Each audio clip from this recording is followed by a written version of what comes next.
Look at this! This is absolutely amazing!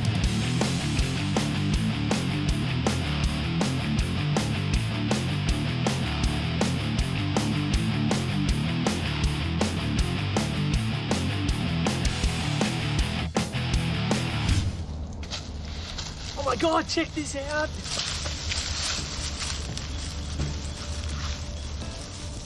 It's a big ball of spines, that's right. Woo. Look at this beauty. Look at his gorgeous little face. How amazing is this? A short-beaked echidna. Oh, absolutely gorgeous little fella. Look at him. He's got tiny little eyes that he's hiding up here. He's hiding his face because he feels that I'm a bit of a threat. Now, this dirt-like substance here that's coming out, well, I can tell you now, it's not dirt at all. That's poop. That's right, that's echidna poop. Now, what does echidna poop consist of? Well, these beautiful little creatures eat ants and termites. So you can imagine they're eating a bit of mud, a bit of dirt, as well as ants and termites, and that smell, it's definitely got a bit of an ant smell to it for sure. Now, they've got very powerful claws. Look at these legs. Now you can see he's sort of rolled into a bit of a ball here. That's a bit of a defense mechanism. He's got his little face in here. His tiny little eyes are just up here. He's got one up there and one up there. So what they typically do is they roll into a ball to protect their face and all their soft bits, because here on the outside they're covered in these nice long quills, or basically long nails, and they're very spiky little things, and they're very receptive, as you can see. They touch him and he moves them, so he knows exactly what's going on. So he uses those as a sensory organ. But more importantly, these legs, those back feet, look at those, look at that claw. He definitely needs a bit of a manicure, but if he gets him to relax a little bit more, you might actually see his little cute belly. And there he is, he's still punching out a fair bit of poop there. He's hoping that's going to drive me away, because typically anything or any predators that attack these beautiful little creatures are basically faced with this right here. Look, that's what they get. They get that big ball of spines right there. Now this is a typical defense mechanism. Look at him, he's burrowing into the ground trying to protect those soft bits, and he's exposing these spiny bits right here. And also, to help, he's going to try and camouflage, so he's trying to burrow in underneath the leaf litter. Now, these gorgeous, gorgeous creatures are absolutely amazing, and they belong to one of the strangest type of mammals in the world. They're called monotremes. Now, I'll just sort of get him back out again. Now, what makes monotremes absolutely special? Look at his little belly. There's his eyes. Look, there's his eye.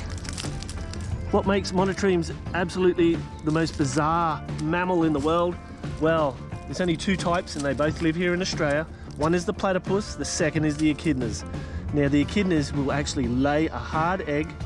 That egg will hatch. The embryo will then climb up into a fold of skin on the mothers and climb in that fold of skin, and that's where they'll sit and they'll drink milk and they'll grow and become absolutely big, spiky little monsters in the future. Now, what do these guys pose as a threat to humans? Absolutely zero. Zero threat to people. So it's very important that we protect these guys from our cats, our dogs, and especially cars. We've got to take very cautious when we're driving around. But look at those front powerful claws. Now, we call them an anteater here in Australia.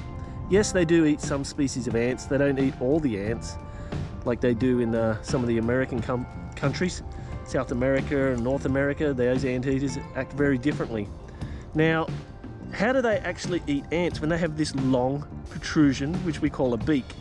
Well, they use their tongue to zap up the ants.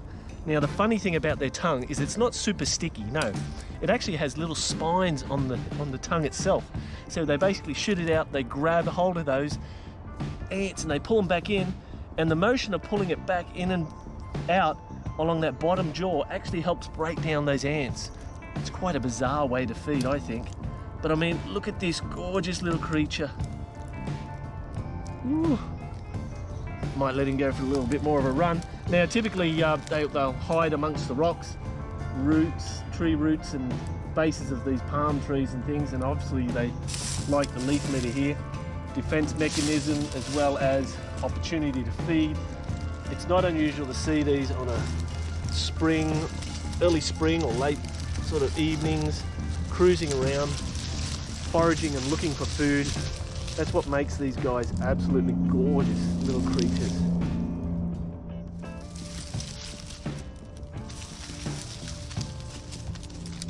As you can see, they're a medium-sized solitary mammal. And like I said before, these spines we typically call spines. Well, there's also coarse hair amongst there, which makes them absolutely amazing. And just like reptiles, that product there is made from keratin, the same fibrous protein that makes up fur, claws, nails, and horn shields in other mammals. Echidnas do not tolerate extreme temperatures. They use caves and rock crevices to shelter from harsh weather conditions. That's the reason why echidnas prefer forests just like this and woodlands, hiding under vegetation, roots and piles of debris. They sometimes use the existing burrows of other animals as well, just like rabbits and wombats. Now, believe it or not, echidnas aren't very territorial. They actually have territories that overlap each other, allowing them to disperse their genetic diversity amongst those areas absolutely amazingly. Now look how this guy is absolutely burrowing in really deep right in there.